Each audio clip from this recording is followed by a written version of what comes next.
ಆಚಿ ಮಸಾಲ. ಎಂತ ಅಡಿಗೆಯ ರುಚಿಯಾಗೋ ರಹಸ್ಯವು 20 ರೂಪಾಯಿ.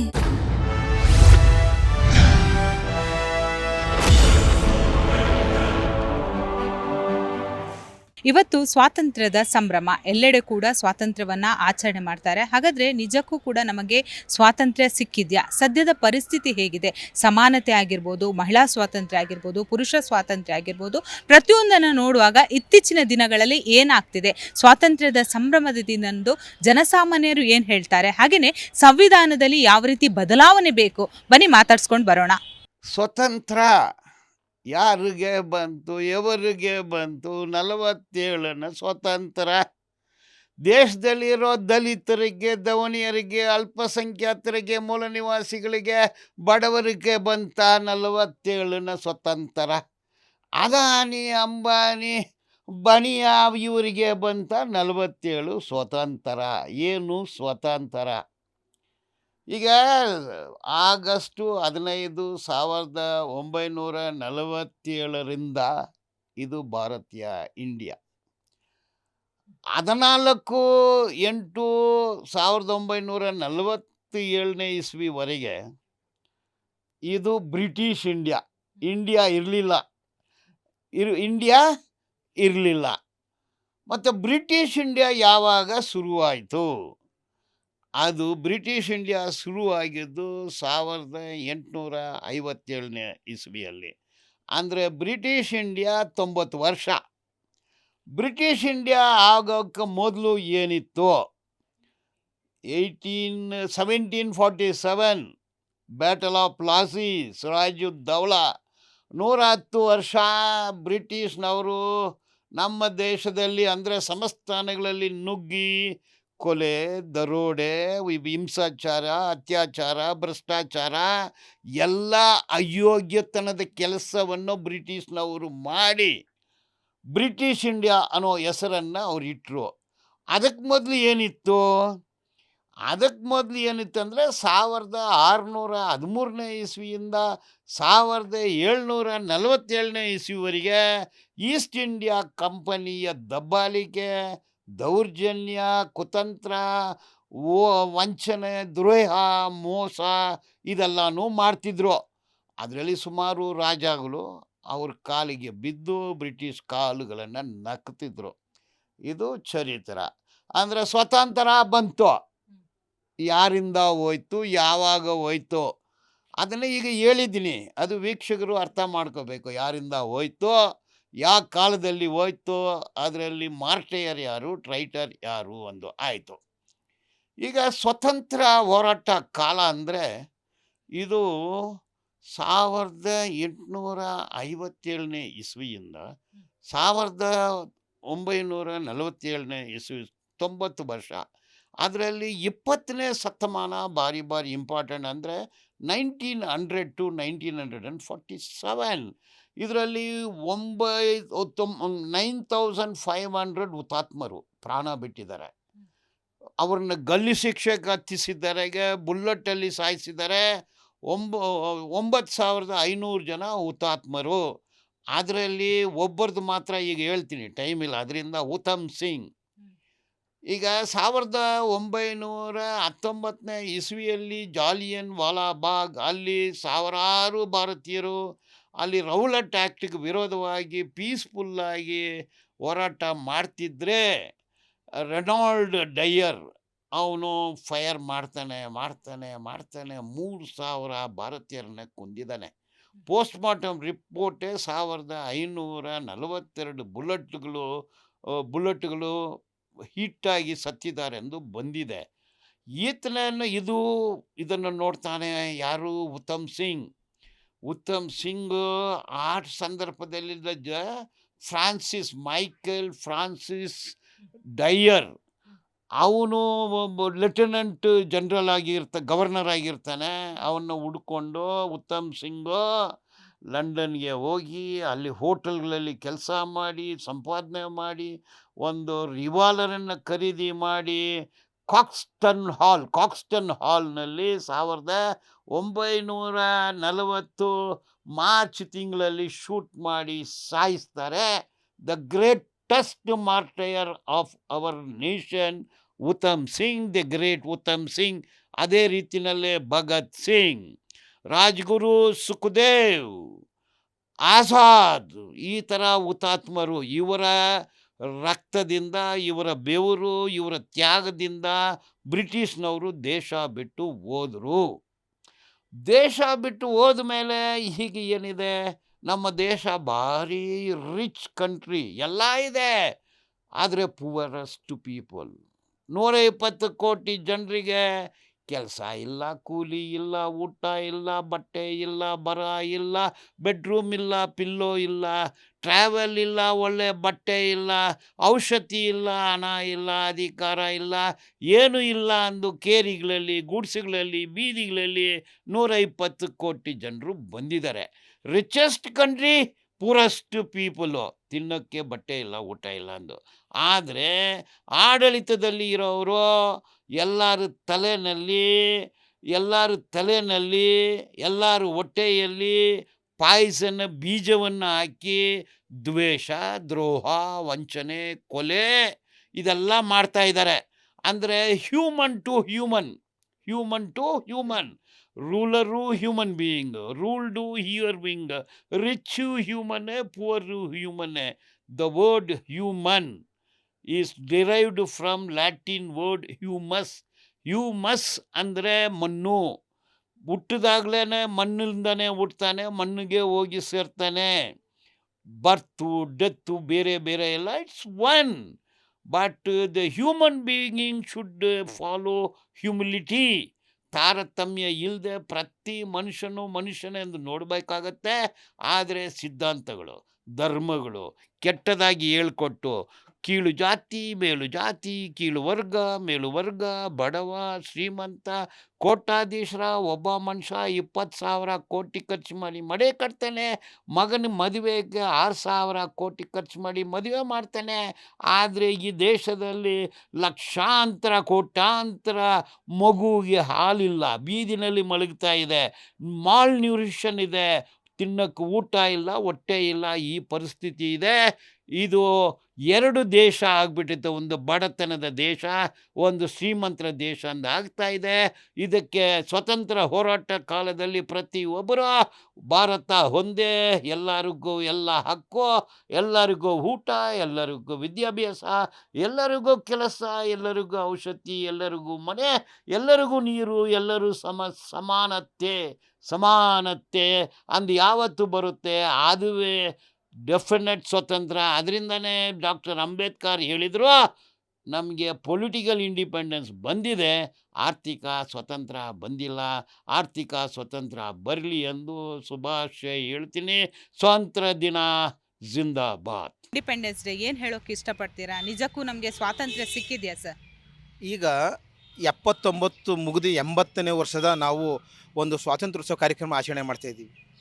ನಮ್ಮ ಸಂವಿಧಾನದ ಪ್ರಕಾರ ನ್ಯಾಯ ನೀತಿಯಲ್ಲಿ ಹೋದಾಗ ಎಲ್ಲರಿಗೂ ಸಹಾಯ ಮತ್ತು ಅನುಕೂಲ ಸ್ವಾತಂತ್ರ್ಯ ತಂದುಕೊಂಡು ಸರ್ಕಾರ ಇದೆ. ಇಲ್ಲಿ ಏನಾಗ್ತಾ ಇದೆ ಅಂತ ಅಂದರೆ, ದೊಡ್ಡ ವ್ಯಕ್ತಿಗಳೇ ನ್ಯಾಯ ರೀತಿಯಲ್ಲಿ ಹೋಗ್ತಾ ಇಲ್ಲ. ಇನ್ನು ಬಡವನಿಗೆ ಎಲ್ಲಿ ನ್ಯಾಯ ಸಿಗುತ್ತೆ? ಬಡವರೆಲ್ಲ ನ್ಯಾಯ ರೀತಿಯಲ್ಲಿ ಹೋಗ್ತಾ ಇದ್ದಾರೆ. ಫಾರ್ ಎಕ್ಸಾಂಪಲ್ ರೈತ, ಅವನೇನೋ ಅವ್ನು ಜಮೀನು ಕೆಲಸ ಮಾಡೋದು, ಅವ್ನು ಇದು ಮಾಡೋದು. ಈಗ ರೈತರು ಜಮೀನುಗಳ್ನ ಎಲ್ಲ ಫಲ ಬೆಳೆಯ ಜಮೀನುಗಳೆಲ್ಲ ಲೇಔಟ್ ಮಾಡೋದು. ಈಗ ಇವತ್ತು ಎಷ್ಟು 145 ಕೋಟಿ ಜನಸಂಖ್ಯೆ ಇದೆ. ಎಲ್ಲ ಬರೀ ಮನೆಗಳು, ಬಿಲ್ಡಿಂಗ್ಗಳು ಕಟ್ಕೊಂಡ್ರೆ ಬೆಳೆ ಬೆಳೆಯೋರು ಯಾರು, ಊಟಕ್ಕೆ ಅನ್ನಕ್ಕೆ ನಾವೆಲ್ಲ ಏನು ಮಾಡಬೇಕು, ಇವೆಲ್ಲ ಯೋಚನೆ ಮಾಡ್ತಾ ಇಲ್ಲ. ಜನರ ಸಾರ್ವಜನಿಕರ ಮೂಲ ಸೌಕರ್ಯ ಬಗ್ಗೆ ಯಾರೂ ಯೋಚನೆ ಮಾಡ್ತಾ ಇಲ್ಲ. ಎಲ್ಲ ಕಮರ್ಷಿಯಲ್ ಬಿಸ್ನೆಸ್ ಬಗ್ಗೆ ಯೋಚನೆ ಮಾಡ್ತಾ ಇದ್ದಾರೆ. ಅದು ತಪ್ಪು. ಇವತ್ತೇನಾಗಿದೆ ಅಂತಂದರೆ, ಕಾವೇರಿ ನೀರು ಅಷ್ಟು ನೀರು ಬಿಡಿಸ್ತೀವಿ, ಇಷ್ಟು ಗಲಾಟೆ ಬಿಡ್ತೀವಿ ಅಂತ ಅವ್ರು ಏನು ಹೋರಾಟ ಮಾಡಿ ಏನೂ ಆಗಲ್ಲ. ಈಗ ಬೇಕಾಗಿರೋದೇನು, ಜನರೇಷನ್ 50 ಕಿಲೋಮೀಟರ್ ಡೆವಲಪ್ಮೆಂಟ್ ಆಗಿದೆ ಬೆಂಗಳೂರು. ಆ ಬೆಂಗಳೂರಿಗೇ ಬೇಕು ಒಂದು ಕುಡಿಯೋ ನೀರು, ಒಂದು ಡ್ಯಾಮ್ ಕಟ್ಟಿಗೆ ಯೋಜನೆ ಮಾಡಲಿ. ನೀರು ಯಾರ ಸಂಪತ್ತು ಅಲ್ಲ. ಇನ್ನೊಂದು ಡ್ಯಾಮ್ ತಮಿಳ್ನಾಡಲ್ಲಿ ಒಂದು ಡ್ಯಾಮ್ ಕಟ್ಟಲಿ, 2 ರಾಜ್ಯ ಸಂತೋಷ ನೀರ್ಬೋದು. ಈ ಪ್ಲ್ಯಾನ್ ಮಾಡಿ ಅಂತ ಅಂದರೆ ಅಲ್ಲಿ ಏನೋ ಅವ್ರು ವೈಯಕ್ತಿಕ ಹೋರಾಟ ಮಾಡೋದು, ಅವರ ಒಂದು ಸ್ವಂತ ಬೆಳವಣಿಗೆ ಮಾಡ್ಕೊಳ್ಳೋದು, ಈ ಥರ ಆಗ್ತಾ ಇದೆ. ನಿಜವಾದ ಸ್ವತಂತ್ರ ತಂದ್ಕೊಟ್ಟಿರೋದು ಯಾಕೆಂದರೆ ಎಲ್ಲ ಸಮಾನತೆಯಿಂದ ನೆಮ್ಮದಿಯಿಂದ ಇರಬೇಕು ಅಂತ ಸ್ವಾತಂತ್ರ್ಯ ಕೊಟ್ಟಿರೋದು. ಅದನ್ನು ಯಾರೂ ಉಳಿಸ್ಕೊಳ್ತಾ ಇಲ್ಲ. ಇನ್ಮೇಲಾದರೂ ಅದನ್ನು ಈಗ ನರೇಂದ್ರ ಮೋದಿಯವರು ಒಂದು ಸ್ವಲ್ಪ ಮಟ್ಟಿಗೆ ಅದೆಲ್ಲ ಇತಿಹಾಸದ ಬಗ್ಗೆ, ದೇಶದ ಬಗ್ಗೆ ಎಲ್ಲ ಒಂದು ಮಾಡ್ತಾ ಇದ್ದಾರೆ. ಅವ್ರು ಒಬ್ಬರೇ ಮಾಡಿದ್ರಾಗಲ್ಲ, ಪ್ರಧಾನಮಂತ್ರಿಗಳು ಒಬ್ಬರೇ ಮಾಡಿದ್ರಾಗಲ್ಲ, ಎಲ್ಲ ಜನರು ಸಹಕಾರ ಮಾಡಬೇಕು, ಮಾಡಿ ಅವ್ರಿಗೆ ಸ್ಪಂದಿಸಬೇಕು ಅಂತ ಹೇಳ್ತಾ, ಈಗ ಇನ್ನೂ ನಮಗೆ ಸ್ವಾತಂತ್ರ್ಯ ಬಂದರೂ ಇನ್ನೂ ನ್ಯಾಯ ಬೇಕಾಗಿದೆ, ಇನ್ನೂ ನೆಮ್ಮದಿಯಾಗಿಲ್ಲ. ಓಕೆ, ಸಮಾನತೆ ಅನ್ನೋದು ಇದೆಯಾ ಸರ್? ಪರಿಶಿಷ್ಟ ಜಾತಿ ಪಂಗಡ ಆಗಿರ್ಬೋದು, ಕೀಳರಿಮೆ ಆಗಿರ್ಬೋದು, ಮೇಲ್ಜಾತಿ ಆಗಿರ್ಬೋದು, ಸಮಾನತೆ ಇದೆಯಾ? ಸಮಾನತೆ ಹಿಂದೆ ಸಮಾನತೆ ಅನ್ನೋದು ಕಡಿಮೆ ಇತ್ತು. ಈಗ ಬರ್ತಾ ಎಲ್ಲ ಎಜುಕೇಟೆಡ್ ಆದಮೇಲೆ ಸ್ವಲ್ಪ ಸಮಾನತೆ ಬರ್ತಾ ಇದೆ. ಒಂದು 60 ಭಾಗ ಈಗ ಅದನ್ನು ನಾವು ನೋಡ್ಬೋದು ಸಮಾನತೆ. ಇನ್ನೂ ಬೇಕು, ಇನ್ನೂ 40 ಭಾಗ ಸಮಾನತೆ ಬೇಕಾಗಿದೆ. ಮೊದಲು 10 ಭಾಗ ಸಮಾನತೆ ಇತ್ತು. ಮೊದಲು ಅಲ್ಲಿ ಮೇಳು ಕೀಳೋದು ಬಹಳ ಮಾಡ್ತಾಯಿದ್ರು, ಈಗ ಅಷ್ಟು ಮಾಡ್ತಾ ಇಲ್ಲ. ಈಗೆಲ್ಲ ಎಜುಕೇಟೆಡ್ ಆದ್ದರಿಂದ ಆ ಸಮಾನತೆ ಎಲ್ಲ ಸ್ವಲ್ಪ ಈಗ ಹೋಗ್ತಾ ಇದೆ. ಇನ್ನೂ 40 ಭಾಗ ಬೇಕು ಸಮಾನತೆ. ಮಹಿಳೆಯರಿಗೆ ಸ್ವಾತಂತ್ರ್ಯ ಇದೆಯಾ ಈಗಿನ ಜಗತ್ತಲ್ಲಿ? ಈಗ ಮಹಿಳೆಯರಿಗೆ ಸಂಪೂರ್ಣ ಸ್ವಾತಂತ್ರ್ಯ, 40 ಕಾನೂನು ಸ್ವಾತಂತ್ರ್ಯ ಅವ್ರು ಕೊಟ್ಟಿದ್ದೀವಿ. ಇವತ್ತು ಮಹಿಳೆಯರು ಮೇಲುಗೈ ಸಾಧಿಸ್ತಾ ಇದ್ದಾರೆ. ಯಾಕೆಂದರೆ ಎಲ್ಲ ಮಹಿಳೆಯರು ಇದೇ ರೀತಿ ಆಗಬೇಕು. ಇದು ಎಂತೆಂಥ ಸಾಧನೆ ಮಾಡ್ತಾಯಿದ್ದಾರೆ ಅಂದರೆ ಎಲ್ಲ ರಂಗದಲ್ಲೂ ಈಗ ಮಹಿಳೆಯರಿದ್ದಾರೆ. ಈಗ ಮಹಿಳೆಯರು ಅವ್ರು ಕೊಟ್ಟಂಥ ಕಾನೂನನ್ನು ಉಪಯೋಗ ಮಾಡ್ಕೊಂಡಿದ್ದಾರೆ. 40 ಕಾನೂನು ಏನು ಕೊಟ್ಟಿದ್ದೀವೋ ಉಪಯೋಗ ಮಾಡ್ಕೊಂಡಿದ್ದಾರೆ. ಆದರೆ ಮಹನೀಯರು ಏನಪ್ಪ ಅಂತಂದರೆ, ನಾವು ನಮ್ಮ ಸಮಾಜದಲ್ಲಿ ಹೆಣ್ಣು ಮಕ್ಕಳಿಗೆ ಏನು ಗೌರವ ಕೊಡಬೇಕು ಅದನ್ನು ಕೊಡ್ತಾ ಇಲ್ಲ. ಇದು ನಮ್ಮ ಮಹನೀಯರಲ್ಲಿ ಕಾಣ್ತಾ ಇರೋದಂಥ ಒಂದು ಕೊರತೆ. ನಾನು ಈಗ ಸಾಮಾನ್ಯ ಎಂಟೈರ್ ಇಂಡಿಯಾದಲ್ಲಿ ಎಲ್ಲ ಹೆಣ್ಮಕ್ಳು ಭಾಳ ಗೌರವ ಕೊಡ್ತೀನಿ. ನನ್ನ ರೀತಿ ಎಲ್ಲ ಹೆಣ್ಮಕ್ಳಿಗೆ ಗೌರವ ಕೊಟ್ಕೊಂಡು ಹೋದರೆ ಸಾಮಾನ್ಯತೆಯೂ ಬರುತ್ತೆ, ಸ್ವಾತಂತ್ರ್ಯ ಕೊಟ್ಟಿದ್ದಕ್ಕೂ ಸಾರ್ಥಕತೆ ಆಗುತ್ತೆ. ಅರ್ಥ ಮಾಡ್ಕೋದು, ಮಹಿಳೆಯರ ಮನಸ್ಸನ್ನು ಅರ್ಥ ಮಾಡ್ಕೊಂಡು ಮಹನೀಯರು ಹೋಗಬೇಕು. ಅವ್ರು ಏನೋ ಒಂದು ಇದು ಮಾಡೋಕ್ಕೆ ಅವ್ರನ್ನ ದೂಷಣೆ ಮಾಡ್ಕೊಂಡು ಹೋಗ್ತಾ ಇದ್ದರೆ, ಅವ್ರು ಕೆಲ್ಸ್ಕೊಂಡು ಹೋಗ್ತಾರೆ, ಏನೂ ಆಗಲ್ಲ. ಅವ್ರನ್ನ ಒಂದು ಶಾಂತಿಯಿಂದ ಸಮಾನತೆ ನೋಡಿದಾಗ ಎಲ್ಲ ಸಿಗುತ್ತೆ ನಮಗೆ. ಇಂಡಿಪೆಂಡೆನ್ಸ್ ಡೇ ಬಗ್ಗೆ ಏನು ಹೇಳ್ತೀರಾ ಸರ್? ಎಷ್ಟು ಖುಷಿ ಆಗ್ತಿದೆ, ನಮಗೊಂದು ಸ್ವಾತಂತ್ರ್ಯ ಸಿಕ್ಕಿದೆ. ಆ ಸ್ವಾತಂತ್ರ್ಯದ ನಂತರ ನಿಜಕ್ಕೂ ನಮಗೆ ಸ್ವಾತಂತ್ರ್ಯ ಇದೆ ಅಂತ ನಿಮ್ಗೆ ಅನಿಸುತ್ತಾ? ಖಂಡಿತವಾಗಿ. ಕಾರಣ 1947ಕ್ಕಿಂತ ಮುಂಚೆ ಬ್ರಿಟಿಷರು ನಮ್ಮ ದೇಶವನ್ನು ಆಡಳಿತ ಮಾಡ್ತಾ ಇದ್ದಾಗ ನಮ್ಮ ದೇಶದ ಪ್ರಜೆಗಳಿಗೆ ಸ್ವತಂತ್ರವಾಗಿ ತಮ್ಮ ವ್ಯೂಸನ್ನು ಎಕ್ಸ್ಪ್ರೆಸ್ ಮಾಡೋದಕ್ಕೂ ಕೂಡ ಸ್ವಾತಂತ್ರ್ಯ ಇರಲಿಲ್ಲ. ಜೀವನ ಸ್ವಾತಂತ್ರ್ಯ ಮೊದಲೇ ಇರಲಿಲ್ಲ. ಆಸ್ತಿಯನ್ನು ಹೊಂದತಕ್ಕಂಥ ಸ್ವಾತಂತ್ರ್ಯ ಇರಲಿಲ್ಲ. ತನಗೆ ಬೇಕಾದಂಥ ಕೆಲಸವನ್ನು ಮಾಡ್ತಕ್ಕಂಥ, ತನಗೆ ಬೇಕಾದಂಥ ಎಜುಕೇಷನನ್ನು ಪಡೀತಕ್ಕಂಥ ಸ್ವಾತಂತ್ರ್ಯವೂ ಕೂಡ ಇರಲಿಲ್ಲ. ಇವೆಲ್ಲ ಹಕ್ಕುಗಳು ನಮಗೇನು ಇವತ್ತು ಸಿಕ್ಕಿದೆ, ಇವೆಲ್ಲವೂ ಈ ಸ್ವಾತಂತ್ರ್ಯದ ಪರಿಣಾಮವೇ ಅಂತ ಹೇಳಬೇಕಾಗತ್ತೆ. ಸೊ ಆದ್ದರಿಂದ ಇವೆಲ್ಲ ಹಕ್ಕುಗಳು ಇಲ್ಲದೆ ಮಾನವನ ಬದುಕನ್ನು ನೀವು ಎಕ್ಸ್ಪೆಕ್ಟ್ ಮಾಡೋದಕ್ಕೆ ಸಾಧ್ಯವಿಲ್ಲ. ಆದ್ದರಿಂದ ಈ ಸ್ವಾತಂತ್ರ್ಯ ಖಂಡಿತವಾಗಿ ನಮಗೆ ಎಲ್ರಿಗೂ ಬೇಕಾದಂಥದ್ದು. ಮತ್ತು ಮಾನವ ಜೀವನಕ್ಕೆ ಒಂದು ಅಬ್ಸಲ್ಯೂಟ್ ಆದ ಅರ್ಥ ಬರಬೇಕು ಅಂತಾದರೆ ಸ್ವಾತಂತ್ರ್ಯ ಇರಲೇಬೇಕು. ಕಾನೂನಿನ ಬಗ್ಗೆ ಏನು ಹೇಳ್ತೀರಾ? ಯಾಕಂದರೆ ಎಷ್ಟೋ ಜನ ಈಗ ನೀವು ನೋಡ್ಬೋದು ಮರ್ಡರ್ ಮಾಡ್ತಾರೆ, ಅಥವಾ ಕಾನೂನಿನ ಭಯನೇ ಇಲ್ಲ. ಸೊ ಇವ್ರಿಗೇನು ಹೇಳ್ತೀರಾ? ಈ ಸ್ವಾತಂತ್ರ್ಯಕ್ಕೂ ಕಾನೂನಿಗೂ ಸಾಕಷ್ಟು ವ್ಯತ್ಯಾಸ ಇದೆ. ಈವನ್ ಬ್ರಿಟಿಷರ ಕಾಲದಲ್ಲಿಯೂ ಕೂಡ ಕಾನೂನುಗಳಿದ್ವು, ಆದರೆ ಅವುಗಳು ಬ್ರಿಟಿಷ್ ಭಾರತದ ಕಾನೂನುಗಳಾಗಿದ್ದವು, ಇಂಗ್ಲೆಂಡ್ ದೇಶದ ಕಾನೂನುಗಳಾಗಿದ್ದವು. ಈಗ 1947ರಿಂದ ಈಚೆಗೆ ನಾವು ಭಾರತೀಯರು ಭಾರತದ ಸಾರ್ವಭೌಮತ್ವದೊಳಗೆ ಬಂದಿದ್ದೇವೆ. ಆದ್ದರಿಂದ ನಮ್ಮ ದೇಶಕ್ಕೆ ಬೇಕಾದಂಥ ಕಾನೂನುಗಳನ್ನು, ನಮ್ಮ ದೇಶಕ್ಕೆ ಬೇಕಾದಂಥ ಡಿಸಿಪ್ಲಿನ್ಗಳನ್ನು ಮಾಡ್ಕೊಳ್ತಕ್ಕಂಥ ಅಧಿಕಾರ ನಮಗೆ ಸಿಕ್ಕಿದೆ. ಸೊ ಆ ಅಧಿಕಾರದ ಮೇಲೆ ನಾವು ಈಗ ನಮ್ಮ ದೇಶಕ್ಕೆ ಬೇಕಾದಂಥ, ನಮ್ಮ ದೇಶಕ್ಕೆ ಅಗತ್ಯವಿರತಕ್ಕಂಥ ಕಾನೂನುಗಳನ್ನು ನಾವು ಮಾಡ್ಕೊಂಡಿದ್ದೇವೆ. ಹಾಗಂತ ಕಾನೂನನ್ನು ಪಾಲನೆ ಮಾಡದೆ ನಮ್ಮ ಪ್ರಜೆಗಳು ಕಾನೂನನ್ನು ಪಾಲನೆ ಮಾಡ್ತಿಲ್ಲ ಅನ್ನೋದು again it is absolutely it has got no relationship with independence. ಸ್ವಾತಂತ್ರ್ಯದ ಜೊತೆಯಲ್ಲಿ ಇದಕ್ಕೆ ಯಾವುದೇ ಇದು ಹೋಲಿಕೆ ಮಾಡೋದಕ್ಕೆ ಸಾಧ್ಯವಿಲ್ಲ. ಓಕೆ ಸರ್, ಮಕ್ಕಳಾಗಿರ್ಬೋದು, ಪುರುಷರಾಗಿರ್ಬೋದು, ಮಹಿಳೆಯರಾಗಿರ್ಬೋದು, ಪ್ರತಿಯೊಬ್ಬರಿಗೂ ಸ್ವಾತಂತ್ರ್ಯ ಇದೆಯಾ? ಖಂಡಿತವಾಗಿ ಇದೆ. ಸ್ವತಂತ್ರ ಭಾರತದಲ್ಲಿ ಭಾರತದ ಪ್ರತಿಯೊಬ್ಬನಿಗೂ ಈಕ್ವಲ್ ಆದ ಸ್ವಾತಂತ್ರ್ಯ ಇದೆ. ಸೊ ಆರ್ಟಿಕಲ್ 14 ಆಫ್ ಕಾನ್ಸ್ಟಿಟ್ಯೂಷನಿಂದ ಹಿಡಿದು ಆರ್ಟಿಕಲ್ 21 ಆಫ್ ಕಾನ್ಸ್ಟಿಟ್ಯೂಷನ್ ಒಳಗಡೆ ಪ್ರತಿಯೊಬ್ಬರಿಗೂ ಹಕ್ಕುಗಳನ್ನು ಕೊಟ್ಟಿದ್ದಾರೆ. ಪ್ರತಿಯೊಬ್ಬ ಪ್ರಜೆಯೂ ಕೂಡ ಭಾರತದಲ್ಲಿ ಸಮಾನವಾದ ಬದುಕುವ ಹಕ್ಕನ್ನು ಹೊಂದಿದ್ದಾನೆ. ಎರಡನೇದು ದುಡಿಮೆ ಹಕ್ಕು ಇದೆ, ರೈಟ್ ಟು ಎಜುಕೇಷನ್ ಇದೆ, right to raise your voice ಇದೆ, ಪ್ರತಿಯೊಬ್ಬರನ್ನು ನೀವು ಪ್ರಶ್ನೆ ಮಾಡ್ತಕ್ಕಂಥ ಹಕ್ಕಿದೆ. ಈ ಹಕ್ಕುಗಳು ಈಗ ಹುಟ್ಟಿದ ಮಗುವಿನಿಂದ ಹಿಡಿದು ಕೊನೆ ತನ್ನ ಬದುಕಿನ ಕೊನೆಯ ದಿವಸವನ್ನು ಕಳೀತಾ ಇರತಕ್ಕಂಥ ವೃದ್ಧರವರೆಗೂ ಪ್ರತಿಯೊಬ್ಬರಿಗೂ ಸಮಾನವಾಗಿದೆ. ಇಂಡಿಪೆಂಡೆನ್ಸ್ ಡೇ ಇವತ್ತು ನಿಜವಾಗ್ಲೂ ನಮಗೆ ಸ್ವಾತಂತ್ರ್ಯ ಬಂದಿದೆಯಾ? ನಮ್ಮ ದೇಶ ಏನಾಗ್ತಾ ಇದೆ ನೋಡಿ, ದೇಶಕ್ಕೆ ಸ್ವಾತಂತ್ರ್ಯ ಬಂದಿರೋದ್ರ ಬಗ್ಗೆ ನಾವೆಲ್ಲ ಅವಲೋಕನ ಮಾಡ್ತಾ ಹೋದಾಗ ನನಗಂತೂ ಅನ್ನಿಸ್ತದೆ, ಕೆಲವು ಅವರಿಗೆ ಸ್ವಾತಂತ್ರ್ಯ ಬಂದಿದೆ.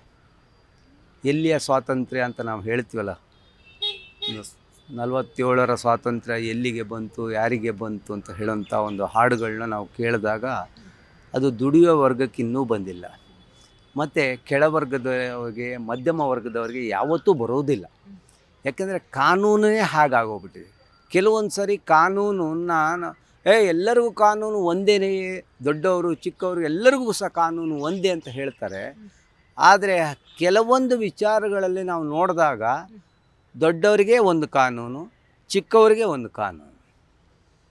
ನಾವು ಇವತ್ತು ನಿಮಗೆ ನೇರವಾಗಿ ಬಂದು ಹೇಳ್ತೀನಿ, ಒಂದು ಅನ್ಯಾಯ ಆದಾಗ ನಾನು ಒಂದು ಪೊಲೀಸ್ ಸ್ಟೇಷನ್ಗೆ ಹೋಗಿ ನನಗೊಂದು ಅನ್ಯಾಯ ಆಗಿದೆ, ನನ್ನ ಫಿರ್ಯಾದಿ ತಗೊಳ್ಳಿ ಅಂತ ಹೇಳಿದರೆ ನಾನು 1 ವಾರ ಅಲ್ದ ಮೇಲೆ ನನಗೆ ಒಂದು FIR ಸಿಗುತ್ತೆ. ಇದು ಸಾಮಾನ್ಯ ಜನರ ಧ್ವನಿ ಅಂತ ನಾನು ಹೇಳಬಲ್ಲೆ.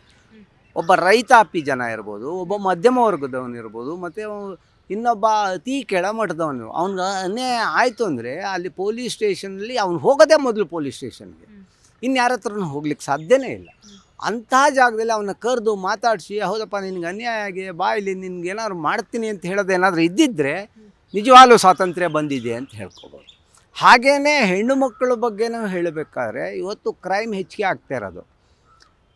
ಸ್ವಾತಂತ್ರ್ಯ ಬಂದ ದಿನದಿಂದ ಇವತ್ತಿನವರೆಗೆ ಯಾರಾದರೂ ಒಂದು ರಾತ್ರಿ ಹೊತ್ತು ಆರಾಮಾಗಿ ಓಡಾಡ್ತೀವಿ, ನಾವು ಇದು ಮಾಡ್ತೀವಿ ಅಂತ ಹೇಳೋದೇನಾದ್ರು ಇದ್ದರೆ ಅದಕ್ಕೆ ಸ್ವಾತಂತ್ರ್ಯ ಅಂತ ಹೇಳ್ಬೋದು. ಆದರೆ ಸ್ವಾತಂತ್ರ್ಯದ ಒಂದು 4 ಚೌಕಟ್ಟನ್ನು ದಾಟಿ ಹೋಗುವಂಥ ಒಂದು ಜನ್ರೇಷನ್ನು ಇದೆ. ಯಾಕೆಂದರೆ ಅದು ಒಂಥರ JNUಯಲ್ಲಿ ಹುಟ್ಟಿರೋಂಥದ್ದು ಇರ್ಬೋದು. ಆಜಾದಿ ಅಂತ ಹೇಳ್ಕೊಂಡು ಹೇಳ್ತಾರೆ, ಫ್ರೀಡಮ್ ಆಫ್ ಎಕ್ಸ್ಪ್ರೆಷನ್ ಅಂತ ಹೇಳ್ತಾರೆ. ಇದು ಎಲ್ಲೆಲ್ಲ ಹೋಗ್ತಾ ಇದೆ. ಅದಕ್ಕೆ ಒಂದು ಕಟ್ಟುಬದ್ಧಾದಂಥ ಒಂದು ಇದಿದೆ, ಅದನ್ನು ದಾಟಿ ಹೋಗಬೇಡಿ ಅಂತ ಹೇಳೋದು. ಇವರಿಗೆ ಸ್ವಾತಂತ್ರ್ಯ ಅಂದ ತಕ್ಷಣ ಏನು ಬೇಕಾದ್ರೂ ಮಾಡೋದು, ಏನು ಬೇಕಾದ್ರೂ ಮಾಡ್ಬೋದು. ಅಂದರೆ ಒಂಥರ ನಮಗೇನು ಫ್ರೀಡಮ್ ಇದೆ ರೀ, ಏನು ಬೇಕಾದ್ರೂ ಮಾಡೋದು ಈ ದೇಶದಲ್ಲಿ ಅಂತ ಒಂದು ರೀತಿಯಲ್ಲಿ ಹಾಗೇ ಅನ್ನಿಸ್ತದೆ. ಈ ದೇಶದಲ್ಲಿ ಎಲ್ಲ ಥರದ ಇದು ಸೇರ್ಕೊಂಡು ಬಿಟ್ಟಿದೆ. ಆದರೆ ನೀವು ಈ ದೇಶದೊಟ್ಟಿಗೆ ಇನ್ನೊಂದು ದೇಶವನ್ನು ನಾವು ಕಂಪೇರ್ ಮಾಡಿದಾಗ ಅಲ್ಲಿ ಬಂದಿರೋ ಸ್ವಾತಂತ್ರ್ಯನ ಅವರು ಎಷ್ಟು ಅಚ್ಚುಕಟ್ಟಾಗಿ ಅದನ್ನು ಕಾನೂನುಬದ್ಧವಾಗಿ ಶಿಸ್ತುಬದ್ಧವಾಗಿ ಕಮಿಟ್ಮೆಂಟಲ್ಲಿ ಅದನ್ನು ನಡೆಸ್ಕೊಂಡು ಹೋಗ್ತಾ ಇದ್ದಾರೆ ಅಂತ ಹೇಳೋದು. ಆದರೆ ಇಲ್ಲಿ ಭ್ರಷ್ಟಾಚಾರದಿಂದ ಸ್ಟಾರ್ಟ್ ಆದದ್ದು ಅದು ಹಲವಾರು ತನಿಖಾ ಟೀಮ್ಗಳು ನಡೀತವೆ, ಏನೇನೋ ನಡೀತದೆ. ಇವತ್ತು ಲಲ್ಲೂ ಪ್ರಸಾದ್ ಯಾದವ್ರಂಥವ್ರು ಎಲ್ಲರಿಗೂ ಕಣ್ಣು ಮುಂದೆ ಗೊತ್ತಿರೋಂಥದ್ದು, ಕೋಟ್ಯಾನುಗಟ್ಟಲೆ ನುಂಗಿದ್ದಾರೆ ಅಂತ. ಆದರೆ ಅವ್ರು ಜೈಲಿಗೆ ಹೋಗೋಕ್ಕಲ್ಲ. ಹಲವಾರು ಇದು ಪ್ರಕರಣಗಳನ್ನ ತೊಗೊಳ್ಳಿ, ಬೋಫೋರ್ಸ್ ತೊಗೊಳ್ಳಿ, ಇನ್ನೂ ಮುಗಿದಿಲ್ಲ. ಬೋಫೋರ್ಸ್ನ ಒಂದು ಸರಿ ಮುಚ್ಚಿ ಅಥವಾ ಕ್ಲೋಸ್ ಮಾಡ್ರೆ ಅಂದರೆ ಇಲ್ಲ, ಅದು ಪುನಃ ಎತ್ತಿ ತೆಗಿಯೋದು. ಇನ್ನೂ ನಿಮಗೆ ಶೇರ್ ಮಾರ್ಕೆಟಿಂದು ಒಂದು ಇದ್ದಾರೆ, ಅವ್ರದ್ದೆಲ್ಲರದು ಹಾಗೇ. ಬಿಟ್ಕಾಯಿಂದು ತಗೊಳ್ಳಿ, ಏನೇ ಆಗಲಿ, ಎಲ್ಲಿ ಯಾವ ಇಲಾಖೆ ಒಳಗೆ ಎಲ್ಲಿ ಭಾಳ ಶುದ್ಧ ಹಸ್ತದವರು ಇದ್ದಾರೆ ಅಂತ ಹೇಳೋದನ್ನು ನಾವು ಹುಡುಕಿ ತೆಗಿಬೇಕಾದಂಥ ಪರಿಸ್ಥಿತಿ ಬಂದಿದೆ. ಇತ್ತೀಚಿನ ದಿನಗಳಲ್ಲಿ IAS IPS ಆಫೀಸರ್ಗಳ ಬಗ್ಗೆ ನಾನು ಭಾಳ ನೋಡ್ತಿರ್ತೀನಿ. ಯಂಗ್ ಜನ್ರೇಷನ್ ಚೆನ್ನಾಗಿ ಬಂದಿರ್ತಾರೆ, ಆದರೆ ಅವರು ಎಲ್ಲೋ ಒಂದು ಕಡೆ ಆ ಅಧಿಕಾರದ ಅಮಲಿನಲ್ಲಿ ಕೆಲವೊಂದು ಜನನ ತುಳಿಲಿಕ್ಕೆ ನೋಡ್ತಾರೆ. ಕೆಲವೊಂದು ರಾಜಕೀಯ ಪ್ರಭಾವಿ ವ್ಯಕ್ತಿಗಳ ಜೊತೆಯಲ್ಲಿ ಸಾಮೀಲಾಗಿ ತಮ್ಮದೇ ಆದಂತಹ ಕೋಟೆಯನ್ನು ಭದ್ರ ಮಾಡ್ತಾರೆ. ಇವತ್ತು ಲೋಕಾಯುಕ್ತದವರು ಎಷ್ಟು ಕಡೆ ರೈಡ್ ಮಾಡಿದ್ದಾರೆ, ಕರ್ನಾಟಕದ ಬಗ್ಗೆನೇ ಹೇಳಬೇಕಾದ್ರೆ ಎಷ್ಟು ಕಡೆ ರೈಡ್ ಮಾಡಿದ್ದಾರೆ. ಅಂದರೆ ಇವ್ರುಗಳೆಲ್ಲ ಆ ದುಡ್ಡನ್ನು ಹೇಗೆ ಅಮೇಜ್ ಮಾಡಿದ್ರು ಅಂತ ಹೇಳಿದ್ರು ಸಹ ನಾವು ಯೋಚನೆ ಮಾಡಬೇಕಾಗುತ್ತೆ. ಯಾಕೆ ಇದನ್ನು ನಾನು ಹೇಳ್ತಾ ಇದ್ದೀನಿ ಅಂತ ಹೇಳಿದ್ರೆ, ನಮಗಿನ್ನೂ ಸ್ವಾತಂತ್ರ್ಯ ಬಂದಿಲ್ಲ. ನಿಜವಾಗ್ಲೂ ಹೇಳಬೇಕು ಅಂದರೆ ನಮಗಿನ್ನೂ ಸ್ವಾತಂತ್ರ್ಯ ಬಂದಿಲ್ಲ. ಈ ದೇಶದಲ್ಲಿ ನಾವು ಇನ್ನೂ ಹೋರಾಟಗಳನ್ನ ಮಾಡಬೇಕು. ಆದರೆ ಹೋರಾಟವನ್ನು ಹತ್ತಿಕ್ಕುವಂಥ ಪ್ರಯತ್ನ ಭಾಳ, ಅಂದರೆ ಪೊಲೀಸರನ್ನು ಉಪಯೋಗಿಸ್ಕೋತಾರೆ, ಬೇರೆ ಇದನ್ನು ಅವ್ರದ್ದೇ ಆದಂಥ ಒಂದು ಇದನ್ನು ಇಟ್ಕೊಂಡು ಬಲಪ್ರಯೋಗ ಮಾಡಿ ಹಣವನ್ನು ಕೊಟ್ಟು ಆ ಹೋರಾಟವನ್ನು ಮುರಿಲಿಕ್ಕೆ ನೋಡ್ತಾ ಇದ್ದಾರೆ. ಅದರಿಂದ ಇವತ್ತು ನನಗೂ ಸಹ ಭಾಳ ಬೇಸರ ಆಗುತ್ತೆ. ನಮಗೆ ಇವತ್ತು ಏನಾಗುತ್ತೆ, ಯಾವ್ದಾರೊಂದು ಸ್ವಾತಂತ್ರ್ಯೋತ್ಸವಕ್ಕೆ ಹೋಗೋಣ ಅಂದರೆ ಒಂದು ಫ್ಲ್ಯಾಗ್ ಹೈಸ್ಟ್ ಮಾಡಬೇಕು, ಅದು ನಮ್ಮ ಕರ್ತವ್ಯ. ಯಾಕೆಂದರೆ ಸಂವಿಧಾನದಲ್ಲಿ ಇದಕ್ಕೆ ನಮ್ಮ ಬಾವುಟಕ್ಕೆ ನಾವು ಮರ್ಯಾದೆ ಕೊಡಬೇಕು ಮತ್ತು ಅದಕ್ಕೆ ಗೌರವ ಕೊಡಬೇಕು, ಅದನ್ನು ಜನಗಣಮನ ಎದ್ದು ನಿಲ್ಲಬೇಕು. ಇವೆಲ್ಲ ಇತ್ತೀಚಿನ ಇದು ಅಷ್ಟು ನಮಗೆ ಮಿನಿಮಮ್ ಬೇಸ್ಡ್ ಅಷ್ಟು ಬಿಟ್ಟರೆ ನಿಜವಾಗ್ಲೂ ಇವತ್ತು ಸ್ವಾತಂತ್ರ್ಯ ಬಂದಿದೆ ಅಂತ ನಿಜವಾಗ್ಲೂ ಒಳ್ಳೆ ಮನಸ್ಸಿನಲ್ಲಿ ನಾವು ಖುಷಿಯಾಗಿ ನಾವು ಹೇಳೋಂಥದ್ದು ಏನಿಲ್ಲ. ಕೋಮು ಸೌಹಾರ್ದತೆ ನೀವು ತೆಗೆದುಕೊಳ್ಬಹುದು. ಆ ಜಾತಿಯವನಂತೆ ಈ ಜಾತಿಯವನಂತೆ ಹಿಂದೂ ಮುಸ್ಲಿಂ ಅಂತ ಬಹಳಷ್ಟು ನಿಂದಿಸುವಂಥ ಪ್ರಕರಣಗಳು ದಿನೇ ದಿನೇ ಸ್ಟೇಷನ್ ದಾಖಲಾಗುತ್ತೆ ಕೋರ್ಟಲ್ಲಿ. ಇದನ್ನೆಲ್ಲ ನೋಡುವಾಗ ನಿಮ್ಗೆ ಏನು ಅನಿಸುತ್ತೆ ಸರ್?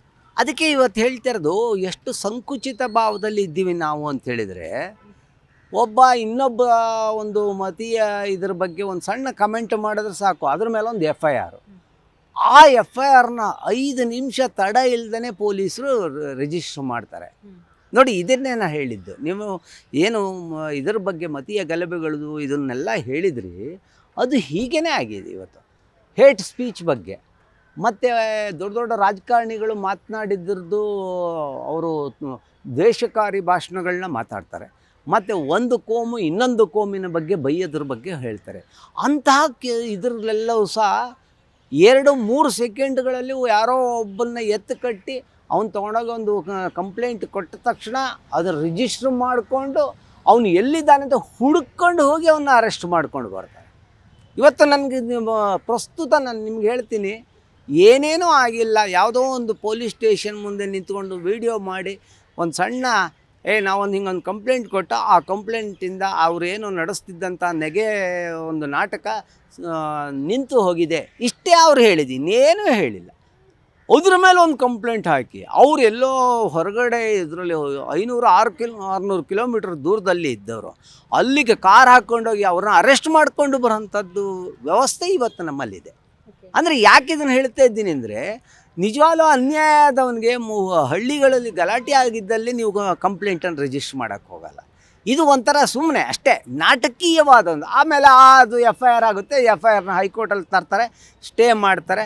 ನಮ್ಮ ಕಾಮನ್ನಾಗಿ ಈಗ ನೋಡ್ತಾ ಇದ್ದಾರೆ ಜಸ್ಟಿಸ್ ಇವರು ನಾಗಪ್ರಸನ್ನವರು, ಅದ್ರ ಮೇಲೆ ಒಂದಷ್ಟು ಕಮೆಂಟ್ ಮಾಡಿ, ಏನು ರೀ ಪೊಲೀಸರೇ ನಿಮ್ಗೆ ಇನ್ನೇನು ಬೇರೆ ಕೆಲಸ ಇಲ್ವಾ ಅಂತ ಹೇಳಿ ಇದನ್ನು ಬಿಟ್ಟು ನೀವು ಯಾವ್ದಾದ್ರು ಒಳ್ಳೆ ಕೆಲಸ ಮಾಡಿ. ವ್ಯವಸ್ಥೆ ಹೇಳ್ತಾ ಇದ್ದೀರಾ, ರಾಜಕಾರಣದಲ್ಲಿ ಭ್ರಷ್ಟಾಚಾರ ಇದೆ, ನಿಮಗೇನೆ ಗೊತ್ತು, ಎಷ್ಟೋ ಎಕ್ಸಾಂಪಲ್ಗಳಿದೆ. ಅದೇ ಭ್ರಷ್ಟಾಚಾರದಲ್ಲಿ ತೊಡಗಿ ಕ್ಯಾಬಿನೆಟ್ ಮಿನಿಸ್ಟರ್ಗಳಾಗ್ತಾರೆ. ಈಗ BJP ಆಗಲಿ, ಕಾಂಗ್ರೆಸ್ ಆಗಲಿ, JDS 3 ಪಕ್ಷದಲ್ಲಿ ಕೂಡ. ಸೊ ಎಲ್ಲೋ ಒಂದು ಕಡೆ ಸ್ವಾತಂತ್ರ್ಯವನ್ನ ನಮ್ಮ ರಾಜಕಾರಣಿಗಳಾಗಿರ್ಬೋದು, ಈಗಿನ ಯುವ ಜನಾಂಗ ಆಗಿರ್ಬೋದು ಅಥವಾ ಹಿರಿಯರಾಗಿರ್ಬೋದು ಪಾಲಿಸ್ತಿಲ್ಲ ಅಂತ ನಿಮ್ಗೆ ಅನ್ಸುತ್ತಾ? 100% ಹೇಳ್ತೀನಿ. ನೀವು ಹೇಳಿದ್ರಿ ಪೊಲೀಸರುಗಳೇ ಇವತ್ತು ಇದಾಗಿ ರಾಜಕಾರಣಿಗಳಾಗಿ ಬರೆದಿದೆ. ಚೆನ್ನಿಂಗಪ್ಪ ಅಂತ ಹೇಳೋ ಅವರು ಪೊಲೀಸ್ ಕಾನ್ಸ್ಟೇಬಲ್ ಆಗಿದ್ದರು. ಇನ್ನೊಬ್ಬರು ದೇವೇಗೌಡರಿಗೂ ಕುಮಾರಸ್ವಾಮಿಗೂ ಗನ್ಮನ್ ಆಗಿದ್ದಂಥವ್ರು, ಅವರು MLA ಆಗ್ತಾರೆ. ಹೌದಾ? ಹೀಗೆ ಆಮೇಲೆ there is A very good nexus with the police and political persons. ಯಾವ ಪೊಲಿಟಿಷಿಯನ್ ಅಂತ ಹೇಳ್ತಾರೆ ಅವ್ರಿಗೂ ಸಂಬಂಧ ಭಾಳ ಚೆನ್ನಾಗಿರುತ್ತೆ. ಆಮೇಲೆ ಈ ಪೊಲೀಸ್ ಡಿಪಾರ್ಟ್ಮೆಂಟ್ಗೆ ಮೊದಲು ಒಂದು ಎಕ್ಸಾಮ್ ಮಾಡಿ ಭಾಳ ಚೆನ್ನಾಗಿ ಇದು ನಡೀತಿದ್ದು, ಇವತ್ತು ನಿಮಗೆ ಪೊಲೀಸು ಇನ್ಸ್ಪೆಕ್ಟರ್ಗಳ ಇದರಲ್ಲಿ ಸೆಲೆಕ್ಷನ್ನಲ್ಲೇ ಕೋಟಿಗಟ್ಟಲೆ ದುಡ್ಡಿನ ಇದು ನಡೀತು. ಹೌದಾ? ಅದ್ರ ಬಗ್ಗೆನೂ ತನಿಖೆ ನಡೀತು. ಎಷ್ಟೋ ಜನ ಪೇಪರ್ ಲೀಕ್ ಮಾಡಿದ್ರಲ್ಲೂ ಸಿಕ್ಕಾಕೊಂಡ್ರು. ಅಂದರೆ ನೀವು ಆ ಪ್ರಕ್ರಿಯೆ ಸ್ಟಾರ್ಟ್ ಆಗುತ್ತೆ ನೋಡಿ. ಯಾರು ಪೊಲೀಸಿಗೆ ಆಯ್ಕೆ ಆಗುವಂಥದ್ದು ಇರಲಿ, ಸಬ್ ಇನ್ಸ್ಪೆಕ್ಟ್ರಿಗೆ ಆಯ್ಕೆ ಇದು, ಆ ಆಯ್ಕೆಯ ಬುಡದಿಂದಲೇ ಭ್ರಷ್ಟಾಚಾರ ಸ್ಟಾರ್ಟ್ ಆಗುತ್ತೆ. ಅವನು 70 ಲಕ್ಷ 80 ಲಕ್ಷ ಕೊಟ್ಟು ಆ ಸ್ಥಳಕ್ಕೆ ಬಂದವನು, ಸೆಲೆಕ್ಟ್ ಆದವನು, ತದನಂತರ ಇನ್ನೊಂದು 50 ಲಕ್ಷ 60 ಲಕ್ಷ ಕೊಟ್ಟು ನನಗೆ ಬಹಳ ಬಿಗಿ ಆದಂಥ ಸೂಕ್ಷ್ಮ ಪ್ರದೇಶದಲ್ಲಿ ಹಾಕಿ ಅಂತ ಕೇಳ್ತಾನೆ. ಈಗ ನಿಮಗೆ ಬೆಂಗಳೂರಿನಲ್ಲಿ ಉಪ್ಪಾರಪೇಟೆ ಪೊಲೀಸ್ ಸ್ಟೇಷನ್ ಕೊಡಿ ನನಗೆ ಅಂತ ಕೇಳ್ತಾರೆ, ಇಲ್ಲ ಕಮರ್ಷಿಯಲ್ ಸ್ಟ್ರೀಟ್ ಕೊಡಿ ಅಂತಾರೆ, ಇಲ್ಲ ಕಬ್ಬನ್ ಪಾರ್ಕ್ ಪೊಲೀಸ್ ಸ್ಟೇಷನ್ ಕೊಡಿ ಅಂತಾರೆ. ಅಲ್ಲಿಗೆ ಅವರು ಇಷ್ಟು ಅಂತ, ಇದು ಊರಿಗೆಲ್ಲ ಗೊತ್ತಿರೋಂಥ ಸತ್ಯ. ಆ ಸತ್ಯವನ್ನು ಮರೆಮಾಚಿ ಹಾಗೇನಿಲ್ಲ ರೀ, ನಾವೆಲ್ಲ ಭಾಳ ಕ್ಲೀನ್, ಇವ್ರನ್ನೆಲ್ಲ ಅಲ್ಲಿ ಪೋಸ್ಟಿಂಗ್ ಮಾಡ್ತೀವಿ. ಉಪ್ಪಾರಪೇಟೆ ಪೊಲೀಸ್ ಸ್ಟೇಷನ್ಗೆ ಬಂದವನು 1 ವರ್ಷದ ಮೇಲೆ ಇರೋದಿಲ್ಲ. ಯಾಕೆ ಇರೋದಿಲ್ಲ? ಅಲ್ಲಿಗೆ ಇನ್ನೊಬ್ಬ ಬೇರೆ ಅದನ್ನು ಒಂದು ಟೆಂಡರ್ ಥರ, ಬಿಡ್ ಥರ ಮಾಡ್ತಿದ್ದಾರೆ. ಅದರಿಂದ ಪೊಲೀಸ್ ವ್ಯವಸ್ಥೆಯಲ್ಲಿ ಅತ್ಯಂತ ಹದಗೆಟ್ಟು ಹೋಗಿದೆ. ಕೆಲವೊಂದು IAS IPS ಆಫೀಸರ್ಸ್ಗಳು ಒಳ್ಳೆಯ ಆಡಳಿತ ಕೊಡ್ತಾರೆ, ಆದರೆ ಆ IPS ಆಫೀಸರ್ಗಳು ಮಾಡೋದು ಅವರು ಬಂದು ಕೆಳಗಡೆ ದಫೆದಾರನ ಕೆಲಸ ಮಾಡಲಿಕ್ಕಾಗಲ್ಲ. ಈಗ ಇವತ್ತು SP ಡ್ಯೂಟಿ ಅಂತಾರೆ, ಎಲ್ಲರಿಗೂ ಗೊತ್ತಿರೋದು SP ಡ್ಯೂಟಿ ಅಂದರೆ ಕಲೆಕ್ಷನ್ ಡ್ಯೂಟಿ ಅಂತ. ನೀವು ಅದಕ್ಕೆ ಅದೊಂದು ಬೇರೆ ನಾಮಧೇಯ ಇಟ್ಟಿದ್ದಾರೆ. ಆ SP ಡ್ಯೂಟಿ ಅವ್ನಿಗೆ ಏನು ಕೆಲಸಪ್ಪ? ಮಫ್ತಿಲಿ ಇರ್ತಾನೆ, SI ಜೊತೆಲಿ ಓಡಾಡ್ತಿರ್ತಾನೆ, ಅವನಿಗೆಲ್ಲ ಇದನ್ನು ಮಾಡ್ಕೊಂಡು ಬಂದು SIಗೆ ಒಂದು ಇದನ್ನು ಕೊಡ್ತಾರೆ. ಈ ವ್ಯವಸ್ಥೆ ಇದೆಯಲ್ಲ, ಈ ವ್ಯವಸ್ಥೆ ಬದಲಾಗಬೇಕು. ಅವ್ರಿಗೊಂದು ಜವಾಬ್ದಾರಿ ಬರಬೇಕು. ಇದನ್ನು ಕಂಟ್ರೋಲ್ ಮಾಡೋಕ್ಕೆ ಹ್ಯೂಮನ್ ರೈಟ್ಸು ಇದೆ, Karnataka state police complaint authority ಇದೆ. ಭ್ರಷ್ಟಾಚಾರ ಇದೆ. ಹೌದು ನಾನು ಆ ವಿಚಾರದಲ್ಲಿ ಯಾವುದೇ ಮುಚ್ಚು ಮೊರೆ ಇಲ್ದೇನೆ ಸರ್, ಹೇಳ್ತೀನಿ. ಈಗ ಹೇಳ್ಬಾರ್ದು, ಬೇಜಾರು ಮಾಡ್ಕೋಬೇಡಿ, ನೀವು ಕೂಡ ಒಂದು ನ್ಯಾಯವಾದಿ. ನ್ಯಾಯಾಂಗದಲ್ಲೂ ಕೂಡ ಭ್ರಷ್ಟಾಚಾರ, ಯಾಕಂದ್ರೆ 100%. ಸುಪ್ರೀಂ ಕೋರ್ಟ್ ಅಲ್ಲಿ ಎಷ್ಟೋ ಪ್ರಕರಣ ನಾವು ನೋಡಿರ್ಬೋದು, ಅಥವಾ ಲೋಯರ್ ಕೋರ್ಟ್ ಅಲ್ಲಿ, ಅಥವಾ ಇತ್ತೀಚೆಗೆ ಒಂದು ಜಡ್ಜ್ ನೀವು ನೋಡಿರ್ಬೋದು. ಸೊ ಎಲ್ಲ ಟೋಟಲ್ ಆಗಿ ಹೇಗೆ ಬದಲಾಗ್ಬೇಕು ಸರ್? ನೋಡಿ, ಇಲ್ಲಿ ನಾನು ಈ ಕೆಲಸ ಮಾಡ್ತಾ ಇದ್ದೀನಿ, ಆ ಕೆಲಸದಲ್ಲಿ ನನ್ನ ಕಮಿಟ್ಮೆಂಟ್ ಇರಬೇಕು. ಹೌದು, ನಾನು ಸರ್ಕಾರದ ಕೆಲಸ, ದೇವರ ಕೆಲಸ ಅಂತ ಏನು ಗುಂಡೂರಾವ್ ಅವರು ಬರ್ಸಿದ್ದಾರೆ, ಅದು ಮನಸ್ಸಿಗೆ ಹೋಗ್ಬೇಕು ಹೊರತು ಅಲ್ಲಿ ಕಲ್ಲಿನ ಮೇಲೆ ಕೆತ್ತಿದಂಗೆ ಅಲ್ಲ. ಎಸ್, ನೋಡಿದ್ರಲ್ಲ ವೀಕ್ಷಕರೇ, ಒಬ್ಬೊಬ್ಬರು ಒಂದೊಂದು ರೀತಿಯಾದಂತಹ ಒಪಿನಿಯನ್ ಅನ್ನ ಹೇಳ್ಕೋತಾ ಹೋದ್ರು. ಸಮಾನತೆ ಯಾವ ರೀತಿ ನಮ್ಮ ದೇಶದಲ್ಲಿ ಇದೆ, ಹಾಗೆಯೇ ಸಂವಿಧಾನವನ್ನ ಯಾವ ರೀತಿ ಪಾಲನೆ ಮಾಡ್ತಾ ಇದ್ದಾರೆ, ಹಾಗೆಯೇ ಬ್ರಿಟಿಷರ ಅವಧಿಯಲ್ಲಿದ್ದಂತಹ ಸ್ವಾತಂತ್ರ್ಯ ಆಗಿರ್ಬೋದು, ನಂತರದ ದಿನಗಳಲ್ಲಿ ಬಂದಂತಹ ಸ್ವಾತಂತ್ರ್ಯವನ್ನ ಜನಸಾಮಾನ್ಯರು ಯಾವ ರೀತಿ ಉಪಯೋಗಿಸ್ತಾ ಇದ್ದಾರೆ, ಪ್ರಮುಖವಾಗಿ ಸಮಾನತೆ ಆಗಿರ್ಬೋದು, ಪುರುಷ ಸ್ವಾತಂತ್ರ್ಯ ಆಗಿರ್ಬೋದು, ಮಹಿಳಾ ಸ್ವಾತಂತ್ರ್ಯ ಆಗಿರ್ಬೋದು, ಹಾಗೆಯೇ ಬದುಕಿನ ಹಕ್ಕು ಏನಿದೆ ಅದನ್ನ ಯಾವ ರೀತಿ ಸದ್ಯದ ಪರಿಸ್ಥಿತಿಯಲ್ಲಿ ನಡೆಸ್ತಾ ಇದ್ದಾರೆ. ಹಾಗೇನೆ ನಾವು ಸದ್ಯ ಸಮಾಜವನ್ನ ಬಹಳಷ್ಟು ನೋಡ್ತಾ ಇರ್ಬೋದು, ಬಹುತೇಕ ಕೆಟ್ಟ ಸಂದರ್ಭಗಳು ಕೂಡ ಬರುತ್ತೆ, ಬಹುತೇಕ ಜನ ಕೊಲೆ ಆಗಿರ್ಬೋದು, ಅತ್ಯಾಚಾರ ಆಗಿರ್ಬೋದು, ಅಂದರೆ ಕಾನೂನಿನ ಬಗ್ಗೆ ಭಯ ಇಲ್ಲದ ಪರಿಸ್ಥಿತಿ ಕೂಡ ಇರುವಂಥದ್ದು. ಇನ್ನಷ್ಟು ಕಠಿಣ ಕಾನೂನಾಗಬೇಕು. ಅಷ್ಟು ಮಾತ್ರವಲ್ಲದೆ ಸಮಾನತೆ ಅನ್ನೋದು ಪ್ರತಿಯೊಬ್ಬರ ಹಕ್ಕು ಅಂತಲೇ ಹೇಳ್ಬೋದು. ಬದುಕೋ ಹಕ್ಕು ಹೇಗೆ ಇದೆ, ಸೊ ಅದನ್ನು ಇನ್ನಷ್ಟು ಬಿಗಿಯಾಗಿ ಪ್ರತಿಯೊಬ್ಬರು ಕೂಡ ಸ್ವತಂತ್ರದಲ್ಲಿ ಇರಬೇಕು ಅನ್ನೋದು ಬಹುತೇಕ ಜನರ ಆಶಯವಾಗಿತ್ತು. ಬೆಂಗಳೂರಿನಿಂದ ಕ್ಯಾಮ್ರಾ ಪರ್ಸನ್ ಯಶಸ್ ಜೊತೆ ಬಫೆ ಸುನಿಲ್, ಜಿ ಕನ್ನಡ ನ್ಯೂಸ್.